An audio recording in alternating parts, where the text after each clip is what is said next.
আমরা জেলা পর্যায়ে দলীয় বিবেচনায় প্রশাসক দেওয়ার কারণ একটাই, জনগণ যাদেরকে চিনবে, জনগণের সাথে দীর্ঘদিন যারা লড়াই সংগ্রাম করে মানুষের ভোটের অধিকার প্রতিষ্ঠিত করেছে, গণতান্ত্রিক পন্থায় নিরপেক্ষ নির্বাচনের মাধ্যমে একটি সংসদ এবং একটি সরকার উপহার দেওয়ার পিছনে জেলা পর্যায়ে যে সমস্ত নেতৃবৃন্দ গুরুত্বপূর্ণ ভূমিকা রয়েছে, জেল জুলুম নির্যাতন সহ্য করেছে, ঘুমের শিকার হয়েছে, জেল খেটেছে, এই সমস্ত নেতাদের মধ্যে যাদেরকে আমরা দলীয় মনোনয়ন দিতে পারিনি অথচ অনেক যোগ্যতা রয়েছিল, তাদেরকে আমাদের মাননীয় প্রধানমন্ত্রী জনাব তারেক রহমান এবং দলের মহাসচিব আমাদের মন্ত্রণালয়ের সম্মানিত মন্ত্রী মির্জা ফখরুল ইসলাম আলমগীর জেলা পরিষদের প্রশাসক হিসেবে নিয়োগ দিয়েছেন।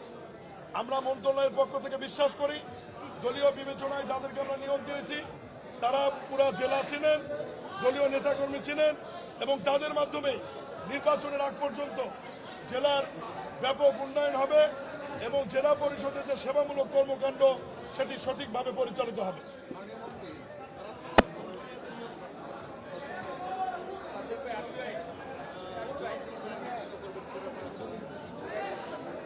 বরাবরই জেলা পরিষদের চেয়ারম্যান বর্তমান জেলা প্রশাসকের যে দায়িত্বে ছিলেন প্রশাসকের, তাদেরকে যেভাবে জবাবদিহিতার আওতায় আনা হয়েছিল, বর্তমানে যারা প্রশাসক হিসেবে নিয়োগ পেয়েছে দলীয় বিবেচনা পেলেও এটা যেহেতু একটি সরকারি প্রতিষ্ঠান এবং পদটি সরকারি, তাদেরকে সরকারিভাবেই জবাবদিহিতার আওতায় আনা হয়। দলীয় বিবেচনায় কেন দিয়েছি এর ব্যাখ্যা আমি একটু আগেই দিয়েছি এবং মানুষ জেলা প্রশাসক ডিসির দায়িত্বে এবং জেলা পরিষদের দায়িত্বে দুটার দায়িত্ব একসঙ্গে থাকলে উনি আসলে সময় দিতে পারেন না এবং মানুষের যে সেবা সেটা পায় না।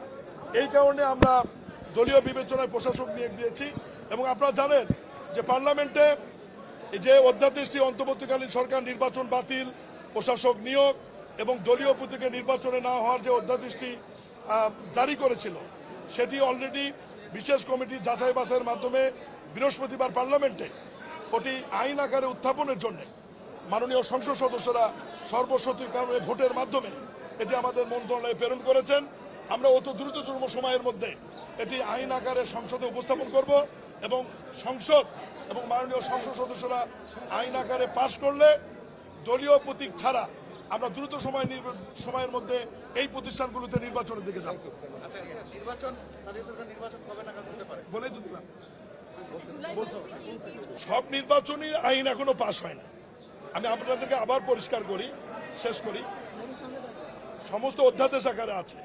এই অধ্যাদেশগুলি আইন আকারে পাশ হয়ে আমাদের মন্ত্রণালয়ে যখন ভ্যাটিং হয়ে আসবে এরপরে আমরা নির্বাচনের প্রস্তুতি শুরু করব। ওই সময় বলা যাবে যে কবে নাগাদ নির্বাচনটা হবে। প্রশাসকদের নিয়োগ দেওয়া ছিল এবং নিরপেক্ষ লোকের নিয়োগ দেওয়ার অভিজ্ঞতা আমাদের আছে। এজাজ নামে এক ভদ্রলোককে উত্তর সিটি কর্পোরেশনে নিরপেক্ষ বিবেচনায় আগের অন্তর্বর্তীকালীন সরকার নিয়োগ দিয়েছিল। তার ব্যাপারে আমি বিস্তারিত বলতে চাই না, আমাদের তদন্ত চলছে। তিনি কি করেছেন এই গাবতলী গুয়াহাটি সহ বিভিন্ন বিষয়ে ইতিমধ্যে আপনাদের আছে। এই হচ্ছে নিরপেক্ষ লোকের চরিত্র।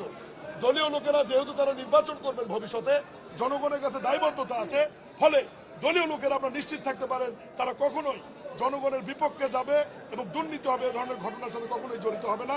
এটা আমরা দলের মনে প্রাণে বিশ্বাস করি।